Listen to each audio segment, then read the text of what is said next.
Welcome back. Today we are going to be focusing on how to avoid deal-killing home inspections. And today's podcast and tomorrow's podcast are focused on this particular topic. And guess what? All of the podcasts this week are in response to direct questions that we've been getting from all of you. And if you ever have a suggestion for a podcast or really a topic you want us to drill down on, you can always message us over on Instagram, and we're at Tim and Julie Harris.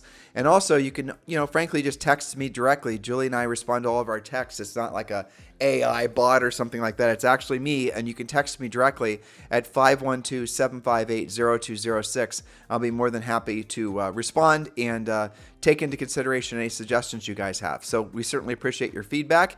And on to today's show, Julie Harris. That's right. So today we're going to discuss about how to handle the deal-killing home inspection. And I would just put a caveat to that. Maybe we'll call that what you think could be a deal-killing home inspection. We'll talk about how to avoid this problem ethically, what to expect, and how to still get the deal done. Of course, for in-depth help with this topic, you'll want to be a premier or elite coaching client. As always on the podcast, we expose you to new ideas, we give you thoughts, we give you action steps.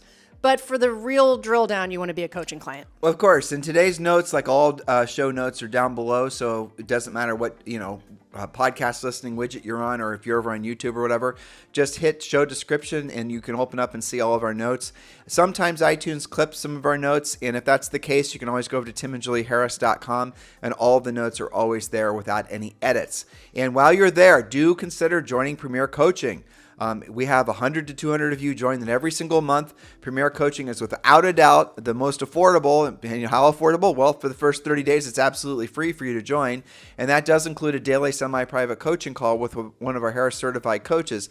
But it is without a doubt the most proven, A through Z system that we know for the real estate agent. So in other words, you can join us as a new agent. You can join us as a seasoned veteran agent, whether you want to build a team, whether you want to work on proactive lead generation, passive lead generation, all the things. It's waiting for you in Premier Coaching. So scroll down below and click the link to join Premier Coaching. Or of course, you can always just go to premiercoaching.com.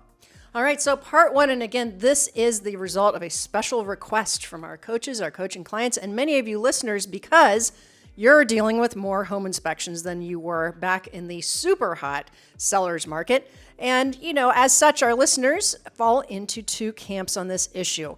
Number one, experienced agents who already have a Swiss Army knife of solutions that they can deploy to keep buyers and sellers happy during an inspection and make it to closing. They don't panic, they just solve problems. Or you could be in category number two, agents who may be experienced in working with buyers and sellers, but who have very little experience negotiating home inspections because they haven't had to in the hot seller's market of the past basically decade, where sellers could just say, nope, take it or leave it. I've got 3 other offers. Or worse, no inspection at all for you if you want to buy it. So today's podcast will help mostly that second category that most of you are in, but also help fine-tune the skills of our more experienced listeners who might not have dealt with this for a while. So the fact is that buyers are getting a bit more control of the transaction, and home inspections are indeed happening again. Maybe not on every deal, but they're happening more than you're used to. So are the home inspection negotiations. Your worst case scenario, this becomes a secondary point of negotiation. Everything could be on the table, including the purchase price, concessions from either or both sides, and even the deal itself. This is a critical skill to improve upon so that you'll virtually never lose a deal due to failing home inspection items. Did you talk in your notes, Jules, about having the house pre-inspected and the rest of it? I believe so. It might be tomorrow, but yes, right, two-part series. So lots to cover, really. Good point. Well, there is lots to cover because the reality of it is that Julie said it. I hope you guys, registered it. A lot of agents, what they'll do, especially if they've been in the business for a while, frankly, when they're in more of a balanced market or a buyer's market, they are very skilled at knowing how to use the home inspection as a secondary point of negotiation. So they might give you, a great price and all the terms and conditions are fantastic and your seller signs off of it on the deal, knowing full well that they're going to have the house inspected, and then they're going to crack that negotiating conversation back open again and get some concessions from the seller, usually in the form of money. So just keep that in mind. And tomorrow's show, it sounds like Julie's got it scoped out that we're going to have a specific plan so you can head that off the pass. Now, as we're explaining all this to you, I want you to just imagine you in front of a seller, and you're explaining to the seller about home inspections. You've learned a lot from our coaching program. And then you're going to explain to them, like having the house pre-inspected, why they should have it done, and all those types of things. I want you to imagine how confident you'll feel telling them something that other agents aren't telling them, and how that really will give you an unfair advantage when you're trying to win that listing. You're showing a different level of expertise than all the other agents that you're competing with, even if it happens to be a center of influence and past client type agent. Yes, very well stated there. And I think that this also kind of plays into the hot topics of commission lawsuits and people making these dumb headlines like, well, what do you need an agent for anyway? They only open doors for you. Totally. Well, how about home inspections? That's a whole big black hole, isn't it?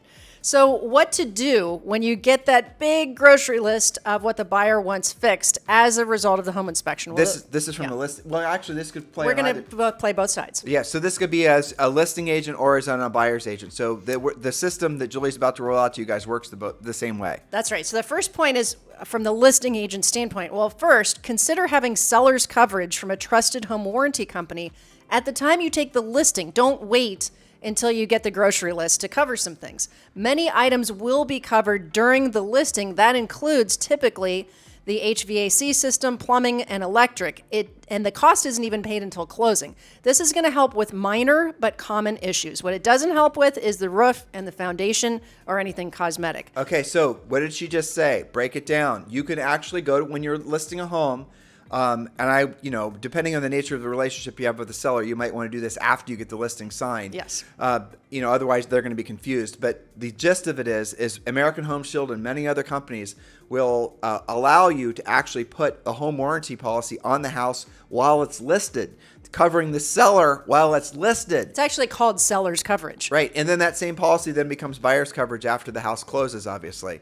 So in that scenario, you can then present that to the seller as a great, insurance policy against any unknown significant expenses, but also it's a great sales tool when the buyer's trying to decide which house they're going to buy, those types of things. That's right. So let's say that something comes out on the furnace. Well, if you have seller's coverage, the warranty might cover it versus having some crazy expense to the HVAC. It's also worth noting, Julie and I have dozens of rental properties all over the United States, and you have HS on every one of them, don't you? I do. Yeah, and that's what our go-to is. We have our tenants or our property managers that will call HS and get all these things fixed. So, how much does it cost us a year? Depends on what the house has, but like $50 a month per property. Okay, so which is worth it versus totally. Some of these huge costs, right? Yep. Okay, so that would be called a preemptive strike, right, from the listing agent's standpoint. Now, if you're the buyer's agent, counsel your buyer about what is appropriate versus inappropriate to request. Safety and security items and health risks are typically appropriate, but cosmetic items are not. Why? Because they saw the cosmetic items when they walked through the home and decided to write an offer on it.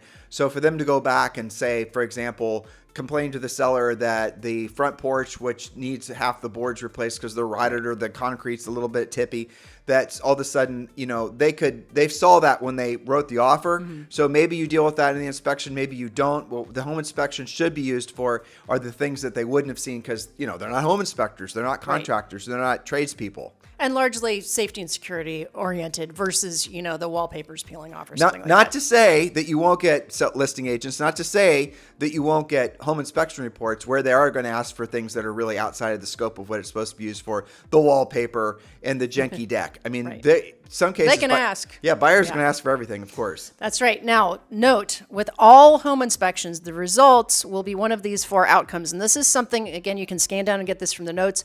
This is part of a script that we teach our coaching clients. Okay, so one of 4 things typically will happen.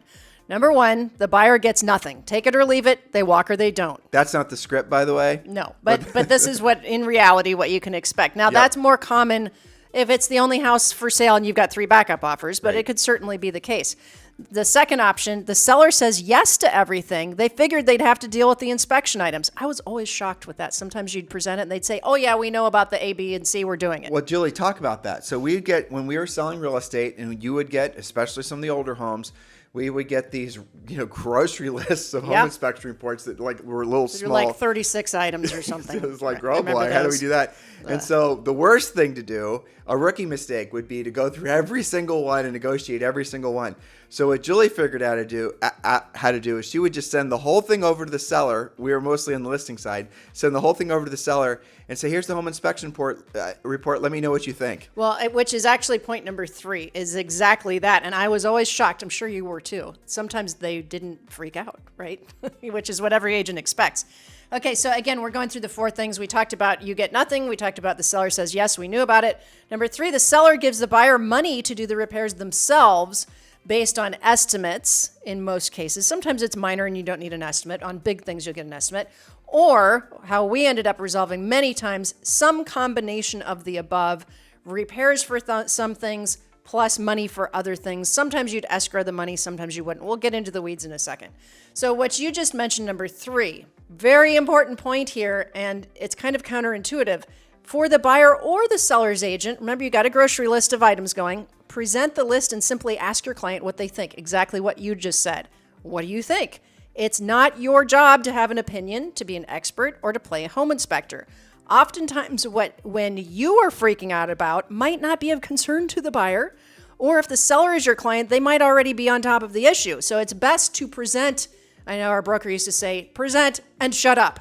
Yes. And see how it goes. Well, I'm thinking about all the agents right now that are thinking that their unique selling proposition is the fact that maybe they do have a construction background. Yeah. Or maybe they actually were a home inspector or all the rest of it. They actually have a higher level of knowledge.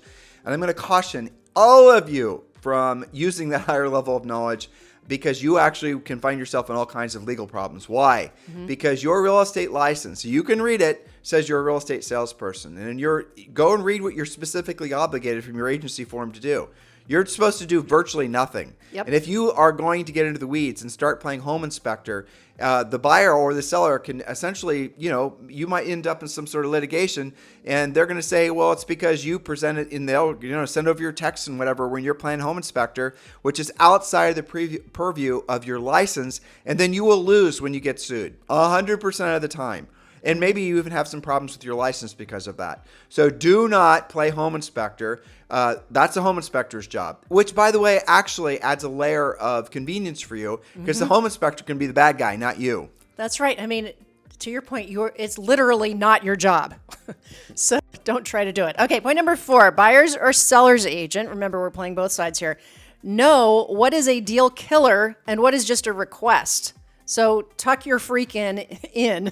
And don't overreact. Again, focusing on safety items is the rule of thumb here. Did you just say tuck your freak in? Well, I'm saying they freak out. They see this mess. I mean, I feel for them if they've never dealt with this before because they've always said, no, go jump in a lake.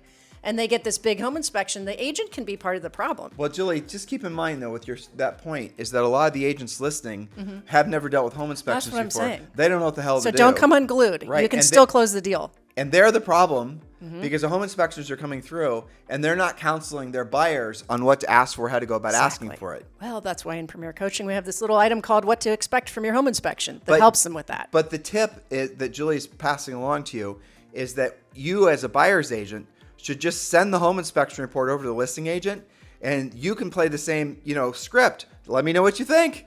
Yes. And then see what the listing agent does. And hopefully the listing agent's listening to this podcast, tosses it off to the seller. Let me know what you think. And you'll be surprised how frequently, as Julie just said, the seller was like, oh, I was going to fix that stuff anyway. Yes. And it is important for buyers and sellers agents for you guys to talk to each other because this point is really about know what is actually a deal killer and what's just a request. There are agents, especially the less experienced agents, that don't have the conversation about what the buyer actually cares about, and they just send the whole report over and say, we're requesting that you fix everything. No, don't do that. Ask for this. I'll make the seller mad. Right. Ask the listing agent and the seller, here are the home inspection items, and then start the conversation. But again, don't go and promise the buyer you're going to get every single, squeaky wheel item fixed. You're not going to. It's just going to be the major things that might come up. And from the listing agent's perspective, those major things, you can have those pre-inspected and essentially a warranty against those major things through the home warranty. You see how what we're doing is we're trying to close the loop with all of you guys that are losing deals over home inspections. You're just not following our system. That's right. So there are some things that are reasonable, like let's say the HVAC just doesn't work. The heat isn't kicking on and it's 20 degrees outside. Well, that's a reasonable request. Again, it might be covered by seller's coverage. If the buyer then wants new window coverings, well, that's pretty unrealistic. It's cosmetic and it's not the point of a home inspection. So know the difference. All right, point number 5 is for listing agents. Respond in a timely way with a reasonable response. Factors for you and the seller to consider when deciding how to respond can be some of the following. I didn't write down all of them, but this will color your response. For example, is the buyer paying the list price or over the list price? Or did the seller take significantly less than the list price? That's going to affect your negotiating on the home inspection. Does the buyer have other homes they can buy if they simply walk away?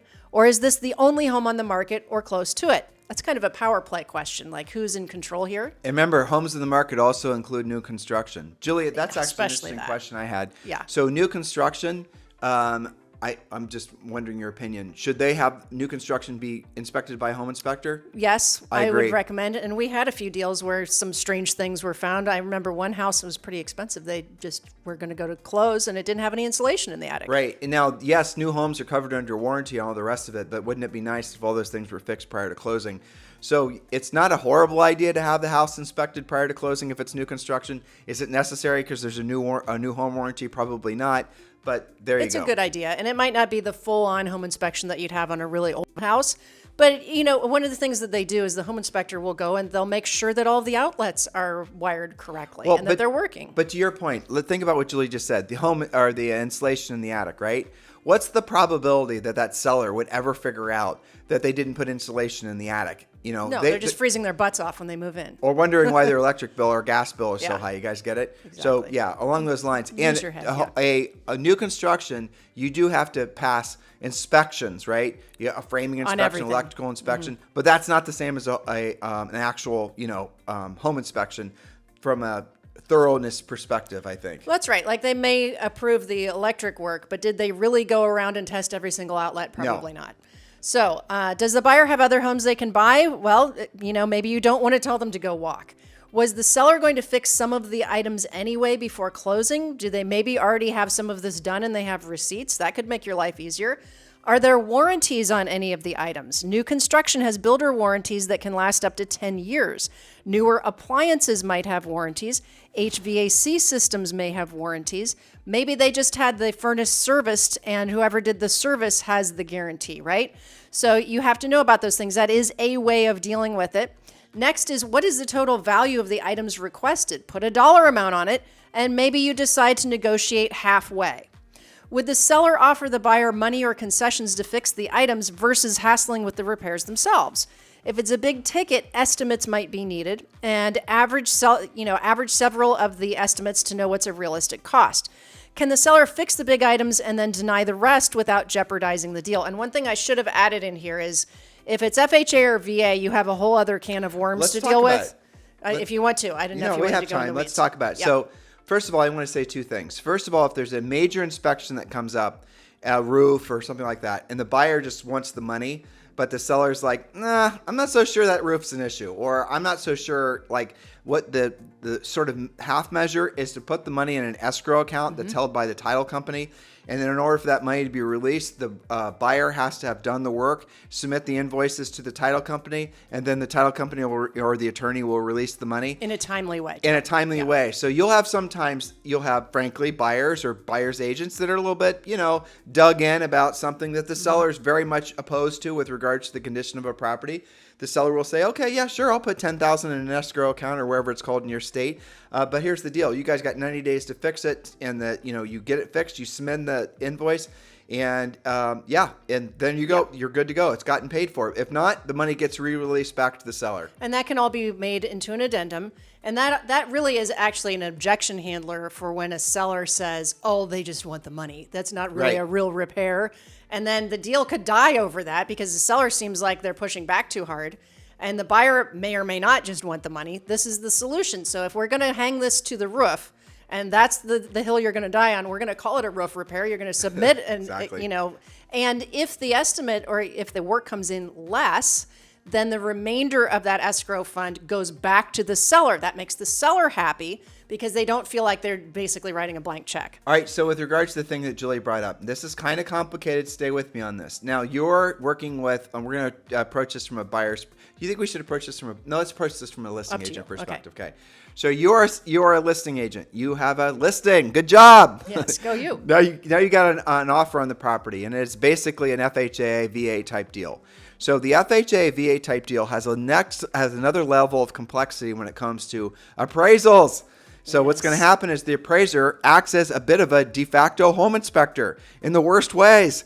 So now follow me on this, guys. They actually have more power, I think. They do, absolutely. So the house is in contract.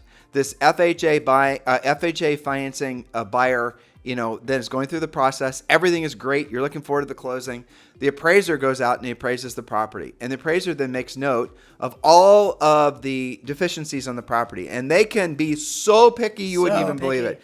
Like if the walk up to the front door isn't level, if any of the, let's say it's concrete and they're, obviously big squares, that's how it's poured, and one's slightly, sticking up over the other one. I remember tripping hazard. All these things that, the handrail isn't the right height. I'm telling you guys, they can go bonkers with all these types of things. Here's what happens from the seller's perspective. So you guys accept, you're a first-time listing agent, let's say, or not an experienced listing agent, or an agent not used to dealing with government loans. Now the government loans in some markets have a loan limit of $1 million. You all got to start getting used to that. Yeah. Dealing with these types of deals. So you accept this offer. The offer goes through the appraisal process. You get this laundry list of stuff that, the seller says to themselves to you.